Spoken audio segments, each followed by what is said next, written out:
নমস্কার বন্ধুরা, পিঙ্কি ভিলেজ কিচেনে আপনাদের সবাইকে স্বাগত জানিয়ে শুরু করছি নতুন একটি রান্নার পর্ব নিয়ে। এখন দেখতেই পাচ্ছেন মাঠে নেমে এসেছি, আর মাঠে এই হাতে যে ঝুড়ি ধরে আছি, আজকে চিকনি শাকের রেসিপি আমি আপনাদের সঙ্গে শেয়ার করে নেব। এই চিকনি শাকটা মাঠে ঘাটে বেশি বিশেষ করে ভালো পাওয়া যায়, বা আলু চাষের জমিতেও ভালো পাওয়া যায়। আর আমরা তো গ্রামে থাকি, গ্রামে চিকনি শাকটা খুব ভালো পাওয়া যায়।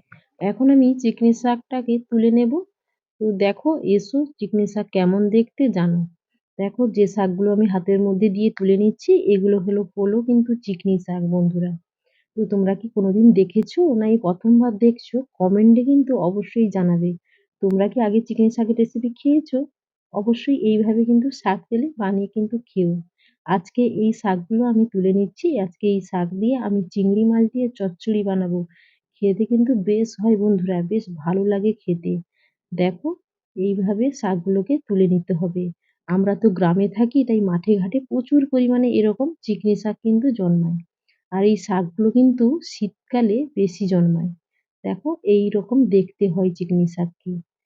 তো বন্ধুরা, এই শাকগুলো কিন্তু বাজারেও বিক্রি হয়। তোমরা চাইলে বাজার থেকে কিনেও খেতে পারো। তো অনেকেই এই শাকের বিভিন্ন নামে চেনে। তো আমরা পূর্ব মেদিনীপুর জেলার মানুষ, তো আমরা এই শাকগুলোকে চিকনি শাক বলে থাকি। আবার অনেকে এই শাকগুলোকে চিকি শাক বলে থাকে।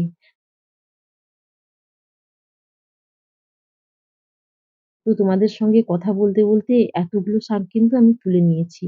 এবার শাকটা থেকে আমি ঘাসগুলো বেছে বেশ ভালো করে পরিষ্কার করে নিচ্ছি। দেখতেই পাচ্ছ। তো বন্ধুরা, উড়িষ্যার ভাষাতে এই শাকগুলোকে আবার মুঠি শাক বলে থাকে। কারণ কি জানো? এই শাকগুলোকে মুঠো করে তোলা হয়, তার জন্য এই শাকগুলোকে মুঠি শাক বলে থাকে। এবার শাকটাকে আমি বেশ সুন্দর করে কেটে নেব। দেখো, এইভাবে সুন্দর করে শাকটাকে কিন্তু কেটে নিতে হবে। আর শাকগুলো কিন্তু বেশ নরম, বেশ সুন্দর কচি কচি শাক। এগুলো খেতে খুব ভালো হয়। ডাক্তারবাবুও বলে এই শাকগুলোকে খেতে। তো এই শাক নাকি শরীরের পক্ষে বেশ উপকার। তো এখন এই শাকটাকে আমি বেশ ভালো করে কেটে নিচ্ছি। আর এই শাকের চচ্চড়িতে বন্ধুরা বেশি কোনো কিন্তু উপকরণ লাগে না। তো তোমাদের সঙ্গে কথা বলতে বলতে আমি সব শাকগুলোকে এখন কেটে নিলাম। আর এখন আমি এর মধ্যে যে সবজিগুলো দেব, এখানে একটা আমি বেগুন নিয়েছি। তো বেগুনটাকে বেশ সরু সরু করে কেটে নিচ্ছি। আর বেগুনটাকে সরু সরু করে কাটতেই অবশ্যই হবে, কেননা চিকনি শাক খুবই নরম। আর এই রেসিপিতে আলু বেগুন সরু সরু করে কিন্তু কাটা হয়। তো আলু বেগুন অবশ্যই অবশ্যই করে দেবে। আর আমি এখন বেগুনটাকে কেটে নিয়ে এবার আলুটাকে বেশ সরু সরু করে কেটে নেব। তো বন্ধুরা, তো তোমরা তো দেখলে চিকনি শাকটাকে দেখতে কেমন। তো এইভাবে যদি চিকনি শাক তোমরা আগে খেয়েছো কি কোথাও দেখতে পাও, অবশ্যই এইভাবে চচ্চড়ি বানিয়ে খেয়ে দেখো, কথা দিচ্ছি খুব ভালো হবে রেসিপিটা। তো বন্ধুরা, আমি এখন আলুটাকে বেশ সরু সরু করে কেটে নিচ্ছি। আর আলুটা দেওয়ার পর আমি এর মধ্যে একটা গাজর নিয়েছি, গাজরটাকেও আমি এর মধ্যে দেব। আর তোমাদের হাতের কাছে যদি গাজর না থাকে, তাহলে তোমরা অবশ্যই আলু আর বেগুন দিয়ে চিকনি শাকের চচ্চড়িটা বানিয়ে নেবে। তো গাজর দিয়ে খেতেও ভালো হয়। তো আমার হাতের কাছে গাজর ছিল, তাই আমি একটা গাজর সরু সরু করে এর মধ্যে দিয়ে দিচ্ছি। রেসিপি ভালো লাগলে বন্ধুরা অবশ্যই আমার চ্যানেলটিকে সাবস্ক্রাইব করে পাশে থাকবে, এরকম নিত্য নতুন রেসিপি পাওয়ার জন্য। যদি চ্যানেলটাকে আপনারা সাবস্ক্রাইব করে পাশে থাকেন, তাহলে বিভিন্ন প্রকার শাকের রেসিপি কিন্তু তোমরা মাঝে মধ্যে পেয়ে থাকবে। তো বন্ধুরা দেখো, এখানে আমি একটা উচ্ছে নিয়েছি। উচ্ছেটাকে কিন্তু এই শাকের মধ্যে দেব। তোমরা হয়তো আবার ভাবছো আমি উচ্ছে কেন দেব শাকের মধ্যে, উচ্ছে তো তেতো। তো খেতে তেতো লাগবে শাকটাকে। কারণ কি জানো বন্ধুরা, এই শাকগুলো রোদের মধ্যে জন্মায়, তার জন্য শাকটা একটু টক ভাব থাকে। আর উচ্ছেটা একটাই উচ্ছে এর মধ্যে কেটে যদি দেওয়া হয়, তাহলে এই টকটা কিন্তু ব্যালেন্স করে নেবে, আর কিন্তু টক ভাব থাকবে না। এবার দেখো, শাকটাকে বেশ সুন্দর করে আমি ধুয়ে নিয়েছি। এবার এর চিংড়ি মাছ নিয়েছি খোসা ছাড়িয়ে, বেশ ভালো করে ধুয়ে পরিষ্কার করে নিয়েছি। এর মধ্যে লবণ আর হলুদ দিয়ে দিলাম। উনুনটা ধরিয়ে কড়া বসিয়ে দিয়েছিলাম, কড়ার মধ্যে তেল দিয়ে দিয়েছি। এবার হাত দিয়ে চিংড়ি মাছটাকে মাখিয়ে নিয়েছি। কড়ার চারদিকটা তেল ছড়িয়ে দিলাম। এবার চিংড়ি মাছটাকে তেলের মধ্যে দিয়ে ভেজে নিচ্ছি। বেশ সুন্দর করে চিংড়ি মাছটাকে ভেজে নিতে হবে। আর এই শাকের রেসিপির জন্য চিংড়ি মাছটাই যথেষ্ট। অবশ্যই চিংড়ি মাছ যদি হাতের কাছে না থাকে তাহলে তোমরা মাছের মুড়ো দিয়েও করে নিতে পারো চচ্চড়িটা। খুব ভালো লাগবে খেতে।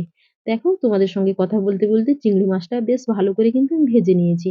দেখতেই পাচ্ছ কেমন করে ভাজা হয়েছে। এইভাবে কিন্তু ভেজে নিতে হবে। এবার ভেজে নেওয়ার পর কড়ার মধ্যে আবার পরিমাণ মতো তেল দিয়ে দিচ্ছি। তেলের মধ্যে দিয়ে দেব 1/2 চামচের মতো পাঁচফোড়ন। অবশ্যই এই শাকের রেসিপিতে পাঁচফোড়ন একটু ব্যবহার করবে। ভালো লাগে খেতে। এবার এর মধ্যে ২ টো বড় সাইজের পেঁয়াজের কুচি দিয়ে দিলাম। পেঁয়াজের পরিমাণটা একটু বেশি করে রাখবে, খেতে খুব ভালো হবে। এবার পেঁয়াজ দিয়ে একটু নেড়েচেড়ে নেওয়ার পর ১ মুঠো রসুনের কুচি দিয়ে দিলাম। অবশ্যই রসুনটা থেঁতো করে দিইনি, রসুনটা কুচি করে দিয়েছি। তোমরা চাইলে থেঁতো করেও দিতে পারো, খুব ভালো হবে খেতে। আর এর মধ্যে একটা টমেটো কুচিও দিয়ে দিলাম। এবার এর মধ্যে টমেটো কুচি দেওয়ার পর আমি নেড়েচেড়ে নিলাম। এবার এর মধ্যে ৬ থেকে ৭ টি মতো কাঁচা লঙ্কার চেরাও দিয়ে দিলাম। অবশ্যই কাঁচা লঙ্কার চেরা আর রসুনের কুচিটা অবশ্যই করে ব্যবহার করবে। খেতে খুব ভালো হবে। এবার অল্প পরিমাণে লবণ দিয়ে দিলাম।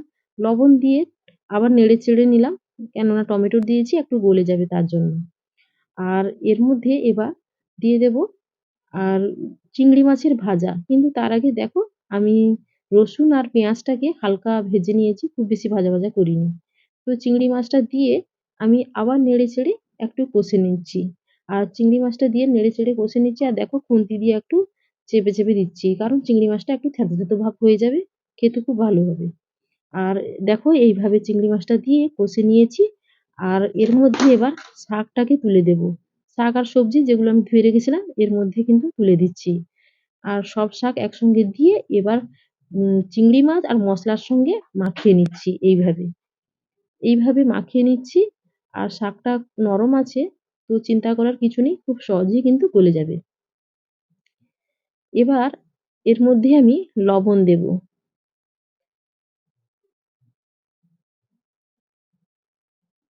খানিকক্ষণ নেড়েচেড়ে নিয়েছি। দেখতেই পাচ্ছ। এবার এর মধ্যে লবণটা দিয়ে দিলাম। লবণটা দিয়ে দিলে সবজি আর শাকটা কিন্তু খুব তাড়াতাড়ি জ্বরে যাবে। এবার এর মধ্যে দিয়ে দেব হলুদের গুঁড়ো। হলুদের গুঁড়ো পরিমাণ মতো দিলাম। এবার এর মধ্যে দিয়ে দেব ১ চামচ লঙ্কার গুঁড়ো। লঙ্কার গুঁড়োটা একটু বেশি করে দিলাম, কারণ এই শাকের চচ্চড়ি একটু ঝাল হলে খেতে ভালো লাগে। অবশ্যই ট্রাই করবেন একটু ঝাল করে বানানোর জন্য। এবার আমি একসঙ্গে নেড়েচেড়ে কিন্তু কষে নিচ্ছি। এবার দেখো লবণ দেওয়ার পর আর হলুদ লঙ্কা দেওয়ার পর কষে নেওয়ার পর দেখো সবজিগুলো কিন্তু একদম জিরিয়ে গেছে। এবার এর মধ্যে কালো সর্ষের বাটা ৩ চামচ মতো দিয়ে দিলাম। অবশ্যই কালো সর্ষের বাটা এর মধ্যে দেবে, ভালো লাগবে খেতে। এবার দিয়ে নেড়েচেড়ে নিলাম। আর দিয়ে নেড়েচেড়ে নেওয়ার পর আমি এখন ঢাকা দিয়ে দেব। বেশিক্ষণ ঢাকা দেব না, মিনিট ২ এক ঢাকা দিয়ে দেব। এবার ঢাকাটা খুলে নিচ্ছি। এবার আবার খুন্তি দিয়ে একটু নেড়ে নিলাম। আর খুন্তি দিয়ে নেড়ে নিচ্ছি। আর এখন কিন্তু সবজি অর্ধেকটা সেদ্ধ হয়ে এসেছে। আর বন্ধুরা এই চচ্চড়ি কিন্তু আজকে আমি বানাবো একটু শুকনো ভাব। তো যেহেতু এর মধ্যে গাজর দিয়েছি, গাজরটা একটু শক্ত ভাব আছে, তাই মসলার বাটিটা ধুয়ে অল্প একটুখানি জল দিলাম। খুব বেশি জল দিতে যাব না। অল্প একটুখানি জল দিয়েছি। এবার পরিমাণ মতো চিনি দিয়ে দিলাম। আর আজকের এই চচ্চড়িটা একদম শুকনো হবে।